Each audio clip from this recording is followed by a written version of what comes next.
Hey everyone, Shabby here and welcome back to another Football Manager 18 simulation. Now this one, if you've not seen the previous one we did, was all about Sanchez moving to Manchester United. This one is all about how Arsenal will fare after the Sanchez move. Now I don't think Arsenal are going to be in that bad of a position because, yes, they've lost Sanchez, but in the plus side, they've brought in Henrikh Mkhitaryan from Manchester United, who is a very, very good signing. I really think he's going to do fantastically well at Arsenal. But also, I've got ahead and gone with the very strong rumour that Pierre Emerick Aubameyang will be joining Arsenal as well. So basically what I plan to do in this video is skipping forward 5 seasons into the future and seeing just what impact these two players have had on the team. Now, where do we see these two players playing? The one problem we do have is Lacazette, I suppose, because Lacazette is mainly a striker, but can play on the right in a stretch. Henrikh Mkhitaryan, you're probably going to see him hopefully in that central attacking midfield role, but maybe again out on the right. And Aubameyang can play out on the right and striker as well. So it'll be interesting to see just where Wenger plays both these players across their careers here at Arsenal and what effect they do have in the long term. Anyway, let's skip forward 5 seasons and we'll come back and check out the stats. So then we are back a little bit longer than planned. I've actually simmed the game for 10 years to see what effect that both Aubameyang and Mkhitaryan had. I simmed it for 5 years and both guys were still playing, and I thought, let's see what it is at the end of their careers. So this is where the game started in 17-18. Since then, Arsenal have been 5th, 4th, 5th, 4th, 6th, 5th, 4th and 6th. It's not been great for them, and I feel like this could be quite realistic, because I do like Arsenal, to be honest. I'm a Man United fan, but I do like Arsenal. I feel that they do have a lot of the same cause and values as Man United do. They like to utilise the younger players and they like to play good football, which, well, under Mourinho that's not the case at Man United, but still. And I do feel like this is realistic. I feel like dropping down to the 5th and the 6th spot each season is probably realistic, maybe scraping the 4th every now and again. But yeah, it just shows the difference with Sanchez gone is going to be quite big, I think, for Arsenal. As you can see, Roberto Di Matteo is now the manager of Arsenal, which is very interesting as well. So let's have a look first then at Henrikh Mkhitaryan, if I can find him. Easier said than done, I feel. Oh, there he is, Henrikh Mkhitaryan. Of course, he is a retired director of football now. So let's see what his history held. So, he spent 7 years at Arsenal, played a lot of games, and he did okay. Not really set the world alight, did he? But he did okay. So his first season he had 39 games, 9 goals, 11 assists, 4 player of the matches, an average rating of 7.2, which is pretty good. Second season, 37 games, 2 goals, 2 assists, 1 player of the match. Not much really of a return there. 6.98 is not the best return either. Third season, 33 games, 9 goals, 2 assists, 1 player of the match. That's a much better season, but still only a 7.06 rating, so he might go missing in some games.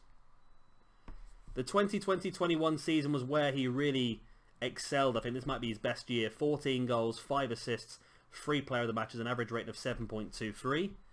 The 21-22 season, 8 goals, 5 assists, 2 player of the matches, and a 7.05. Then the 22-23 season, 9 goals, 5 assists, 5 player of the matches, 7.15. That's a really good season again, because he must have been at some age when he was doing that. And then his final season, the 23-24 season, 12 games, no goals, no assists, no player of the matches, a 6.93. No wonder they let him go, to be honest. That wasn't a very good return whatsoever. And then at the end of the season, he left to go to Lyon on a free transfer and had a pretty decent season at Lyon, to be honest. 4 goals, 1 assist, 1 player of the match. Only a 6.79 rating as well, so it wasn't fantastic. But he's had a pretty solid career at Arsenal. He's not really set the world alight. He's not been obviously looked at as one of the world's best players, but still he's been pretty solid and he's contributed quite a lot to Arsenal. If you have a look over here, I can't do it anymore, can I not? I don't think I can do it anymore, to be honest. No, I can't. I was going to look at how many goals he'd scored overall. I could work it out, but I can do it, can't I? Look, 9, 11, 20, 34, 42, 51 goals he scored for Arsenal in the league, which is not bad for a wide player who he probably did play wide or in central midfield. I doubt he would have been given too much of an attacking, roaming position. But let's have a look at his milestones then.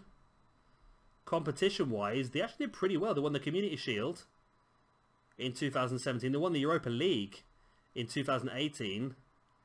They come runners-up in the Super Cup and runners-up in the FA Cup. Won the Europa League again in 2019.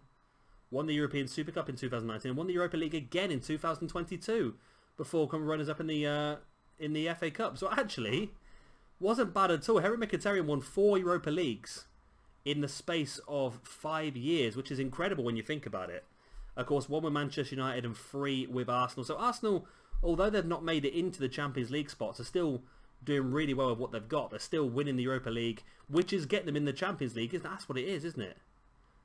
Yes, they must have gone into the Champions League for this season, gone knocked out in the 3rd place position in the Champions League groups and put into the Europa League and won it, and then possibly into the Champions League again and didn't make it in. So they've actually done really well when you look at it.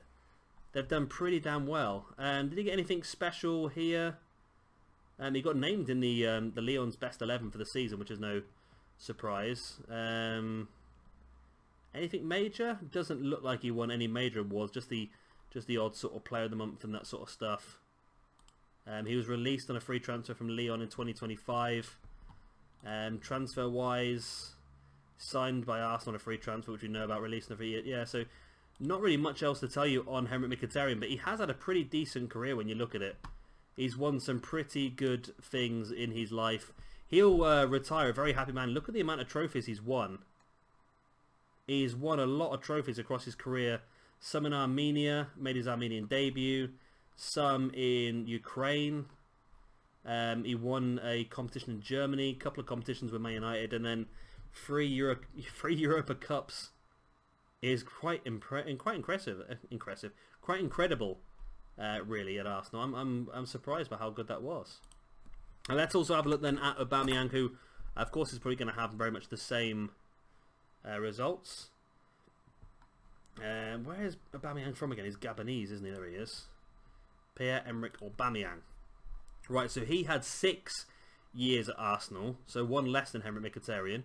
His first season, he only played 17 games, scored 4 goals and had 1 player of the match, played an average rating of 6.95. Okay, that's a bit out there. He must have had an injury, I suppose. Second season, a lot more what I would expect. 33 games, only 9 goals again, 5 assists and 1 player at the match. Third season, the 2019-2020 season, 36 games, 12 goals, 3 assists and 4 player of the match. And this is again the big one. The 2021 season, 35 games, 21 goals, 7 player of the matches, an average rating of 7.46. That was a big season for him. 21-22 season was 28 games, 11 goals, 1 assist, average rate of 7.22. And his last season with Arsenal, he only played 10 games, all of which were substitute appearances. Scored 3 goals and had an average rating of 6.88 before leaving to join Zenit St. Petersburg for a free transfer. So there's only one thing I can really think of here, and I have looked at this before. You can't look at it now, but I think he may have been playing out wide because he was, it doesn't show it here, he was actually a striker / right attacking winger. So I did actually do the simulation a few days ago and it bugged out, so I had to redo it. So basically what Wenger was doing was playing Lacazette as the striker, playing Mkhitaryan on the left and playing Aubameyang on the right as wingers. So he wouldn't have been getting as many goals as he would do over in Dortmund, of course, because Dortmund played him as the main striker. I wonder whether this season whether he was put in as the main striker and that's why he scored a lot more goals. That would be my guess anyway. So again, no changes here. He won 3 Europa Leagues and 1 Super Cup and 1 Community Shield with Arsenal, so did pretty well. Of course, left a year earlier than Mkhitaryan. Apart from that, he didn't really do much else, did he? Really, awards. He got Striker of the Year, runner-up at Art. Is that? Oh, African Striker of the Year. He can runner-up. Shortlisted for African Player of the Year, but didn't win it. He got the Supporters Player of the Year in 2021. And named Footballer of the Year in Africa again. So he won that once, which was pretty impressive. So he did have a pretty decent career again. I don't really feel like it was enough for Arsenal. I sort of feel like I've clicked on so many buttons now. I've lost where I was going. But I sort of feel like Arsenal just depend on people a little bit too much. Let's have a look at their club right now. For example, do they have a lot of depth or are they dependent on certain players? That's actually not too bad, is it? Christian Pulisic is the #1 player, of course. American youngster, started off at Dortmund. They actually moved to PSG on this one. So he went to PSG for 71 million in 2021. had an okay... He didn't do a lot, did he, in the first few seasons? Because he only joined for 71 million. That's a bit crazy. And he had 2 good seasons before Arsenal picked him up for 47 million. So he's actually a pretty good player for them, and he's worth a lot more than what they paid for him now as well. Douglas Stanley. Douglas Stanley, Brazilian. He's okay. Nothing to write home about. He's okay. Don't know why he's so expensive, to be honest. Now, this guy's a real player, isn't he? Yep. 38 goals in 442 games. Again, it's just not good enough, is it, really? I don't think they've really got a good enough set of players. This isn't too bad of a player. Started off at Red Bull. Cost 21 million back in the 2021 season. And has been a mainstay for the rest of the career, really. Twanzabes. I don't really feel like, when you look at some of the other teams, they really have an incredible lineup, and then you look at the Arsenal team and it's good, don't get me wrong. It's good, but this is the reason why they finished 9th in the league. Equal points with 8th and 10th. Ignore 10th for now, we'll deal with that in a different video. So yeah, it's just not been good enough, has it, really, for Arsenal? It really hasn't been good enough over the years, and the thing is, losing Sanchez, and I'm pretty sure they would have lost Ozil in the same year. We can have a look. We can go back to transfer history. We go back to the end of the first season. There we go. If we go to here, did Ozil leave on a free transfer? I don't see Ozil's name. Did he leave here on a free transfer?